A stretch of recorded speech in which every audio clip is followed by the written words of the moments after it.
yuusuf kii reer armaataaya nin xaq ahaa oo ka tirsanaa guddiga diinta oo aan ku raacsanayn falkan kuwa kale ayaa fasax ka helay bilaatos inuu meydka ciise dhex dhiga qabri inta aanu bilaabin maalinta caabudaadda ka hor gabaldhaca.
نعفي أنا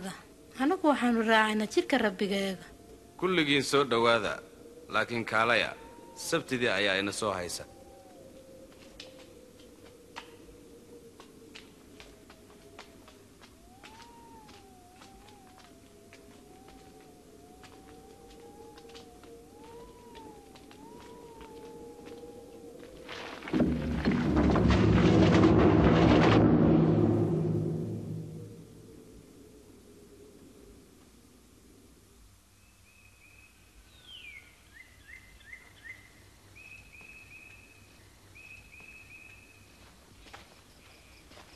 aroortii hore subaxnimadii axadda ayay iyaga qabriga yimaadeen iyaga oo wada dhir udgoon oo ay soo diyaariyeen.